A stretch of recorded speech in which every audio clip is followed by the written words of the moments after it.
tapi nggak respon, nggak ngomong, nggak apa. Jadi kayak segini gitu, "Mah, kenapa Mah?" Terus gitu-gitu, aku langsung pegang. Ini kok maksa gitu, jadi kan kayak aku, hah, orang mah minjem duit maksa ya? Ini ngasih duit maksa. Di balik sorotan kamera, di balik senyuman ramah dan penampilan glamor seorang selebriti, tersimpan kisah pengorbanan yang tak banyak diketahui publik.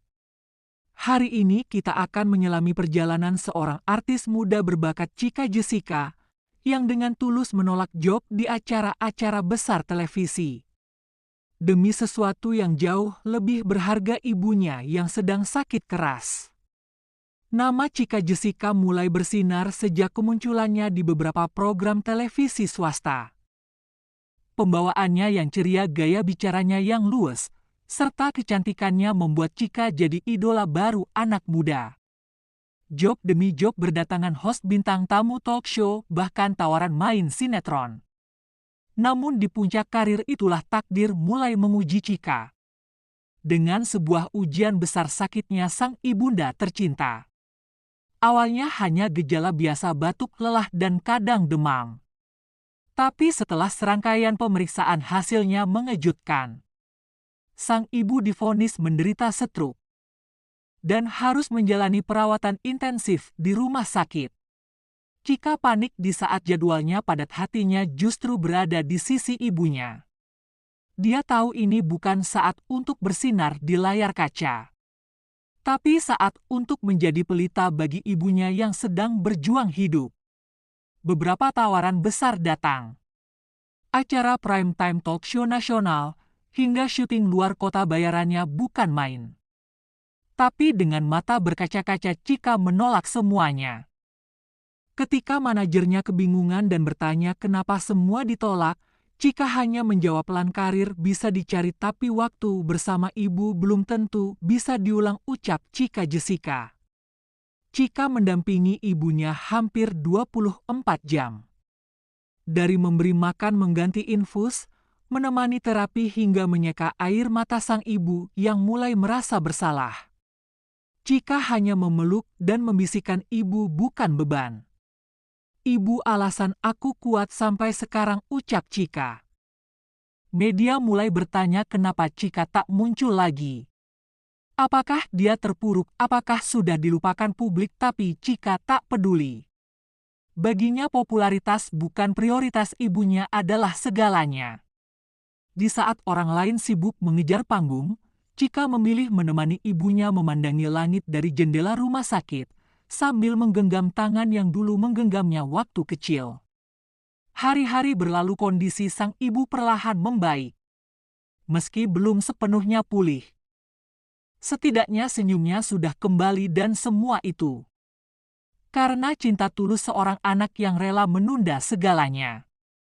Chika mengajarkan kita satu hal, bahwa karir sehebat apapun tak akan sebanding dengan detik-detik berharga bersama orang yang kita cintai, terutama seorang ibu.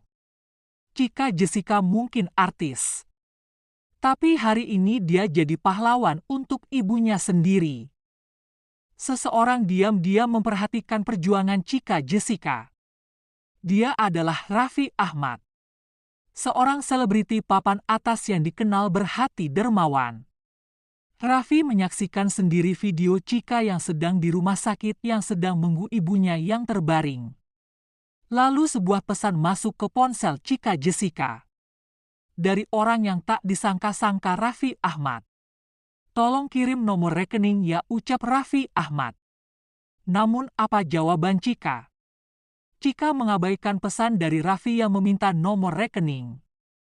Tapi Raffi Ahmad tidak tinggal diam, dia tahu bantuan ini bukan soal uang, tapi tentang nyawa seorang ibu yang sangat berarti. Ia kembali menghubungi Chika. Kali ini dengan suara tegas namun tulus dari hati. "Chika, kamu nggak minta, tapi aku yang mau bantu. Ini bukan kasihan, aku respect sama kamu. Kirim nomor rekening sekarang," ucap Raffi Ahmad. Tak lama setelah Chika mengirimkan nomor rekeningnya, notifikasi pun masuk. Angka yang membuat Chika terdiam, puluhan juta rupiah. Langsung ditransfer oleh Raffi Ahmad tanpa syarat, tanpa ribet. "Aku nggak tahu harus bilang apa, Vi. Makasih banget, ini bukan cuma soal uang. Tapi aku ngerasa dihargai, dilihat, disayang, ucap Cika. Doain mama ya, sekarang udah jauh lebih baik. Dan makasih buat kalian semua yang terus support. Terutama buat Raffi, Allah yang balas kebaikan Raffi, ucap Cika. Kan maksa tuh minjem duit kan. Ini nggak ngasih duit, dia maksa. Masya Allah. Kamu ditransfer Raffi Ahmad karena dia ingin membantu kamu dalam pengobatan mama. Iya Kak. Oh, Masya Allah. Masya Allah. Jadi berapa kali sih dia, kayak gimana sih dari awalnya dia? Dari tahun lalu. Dari kan tahun mamaku lalu? kan udah jalan cuci darah tuh hampir jalan tuh mau 2 tahun lebih. Nah pas mama cuci darah, Raffi juga udah tahu. Nah itu kan udah hampir jalan 2 tahun yang lalu. Nah tahun lalu Raffi udah sini aku bantuin buat biaya mama, kata dia gitu. Nggak usah, aku bilang gitu. Nggak, itu ketemu atau obrolan tiba- di belakang di Panggung. ya kita sebelum syuting lah di ruang make up lah gitu. Emang kamu cerita apa? Nggak mungkin karena dia juga tahu beritanya gitu kan. Jadi kan nanti bahas ini ya, di briefing dulu kan. Terus kan akhirnya dia tahu. Terus dia juga nanya-nanya, kenapa mama ya gini.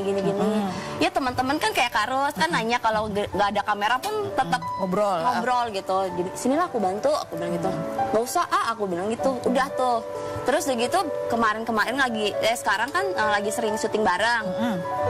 Dia gitu lagi tuh, sering bercandaan kan. Ciko jomblo nih, jomblo bla bla bla gitu. Tapi dia keren loh bla bla bla gitu kan. Dia lagi rawat ibunya yang sakit. Kita doain semoga sembuh ya, aku bilang gitu kan. Makasih transferannya 3M. Aku sering bercanda gitu. Waduh dia gitu-gitu kan. Udah sih habis itu, habis selesai bercandaan gitu, tiba-tiba pas kombrek dia transfer minta rekening untuk transfer segini, dia bilang. Jangan, aku langsung berkaca-kaca Kak Ros, merinding. Kok enteng banget orang ngeluarin duit segitu. Aku beneran kayak langsung wah, sadis banget. Enggak usah, cepetan. Sementara kan dia pun sibuk kan Kak Ros. Jadi udahlah, aku pikir dengan niat dia kayak gitu aja kan aku udah Masya Allah gitu kan. Udah tuh berlalu lah. Minggu depannya syuting lagi.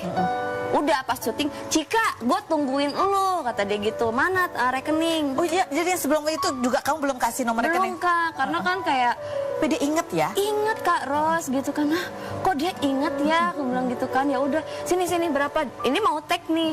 Cepet berapa? Kirim sekarang juga sekarang. Dia gitu ya. Udah aku pikir kan, ya udahlah ini buat mama. Dia bilang kan buat pengobatan mama ya. Ya udahlah, akhirnya aku terima Kak Ros. Ini aku bilang, sumpah, aku beneran, aku berkaca-kaca, aku mau nangis. Jangan nangis, nanti aja nangisnya kalau aku meninggal. Makin nangis nggak sih? Ini orang baik kan nggak boleh meninggal ya. Harus panjang umur ya. Ngomongnya gitu sih. Iya kan, sebel ya. Ih, di situ juga iya aku kayak, ya Allah, sebel. Apaan sih, Dan tuh kalau gue nggak punya duit, gue minjem duit sama lo. Ya kapan lu nggak punya duitnya ya? Amin, dia banyak rezeki. Insya Allah udah bantu orang. Amin. Tapi sebenarnya kan kamu sendiri, ini kan kamu emang juga tuh kerja, juga membiayai pengobatan mama. Bahkan kamu karena merawat mama juga jam kerja kamu kurangin. Ya. Dan itu kan kamu pakai uang tabungan ya untuk biaya pengobatan kemarin ya mama. Sebenarnya itu kamu dalam kondisi kalau ada butuh bantuan, kalau dapat bantuan tuh kayaknya wah lebih meringankan atau gimana? Ya alhamdulillah tuh sebenarnya tabungan aku, biaya aku pun untuk selama mama sakit tuh masih cukup banget.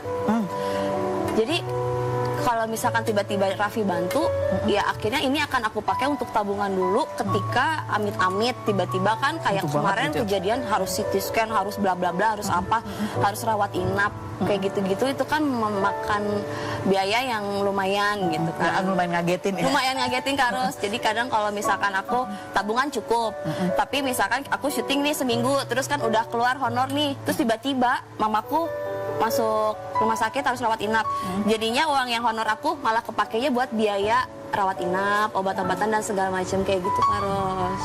Jika kamu sendiri sebagai perempuan nih, anak perempuan, ya kan, belum ada pasangan, ya kamu ya berbakti untuk orang tua, untuk mama, untuk kakak kamu juga gitu.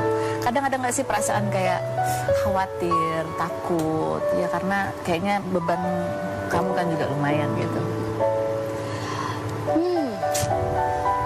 Ya mungkin ini kenapa aku belum dikasih jodoh. Aku juga mungkin kalau dikasih pasangan, aku kayaknya mungkin belum bisa sanggup buat bagi waktu buat pasangan aku. Karena prioritas aku masih mama sama keluarga. Tapi aku nggak mau dijadikan beban kalau misalkan mama dan keluarga jadi tanggungan aku. Karena aku merasa aku juga bahagia kok ngelakuin itu aku pengen. Dan alhamdulillah ada aja rezekinya gitu Kak Ros. Cuman kayak pas ada kayaknya orang seneng gitu kalau ada yang ngasih, kalau ada yang ibaratnya kalau ada yang biayain hidup gitu kan, kayak misalkan suami istri, nanti istrinya tuh dibiayain sama suaminya, kayaknya enak ya gitu kan. Cuman kan kayak ya selagi bisa masih bisa sendiri. Ada nggak, pasti ada nggak momen-momen kamu tuh kayak aduh kalau ada bisa tempat buat nyender deh gitu kayak. Ada sih Kak Ros, kadang kayak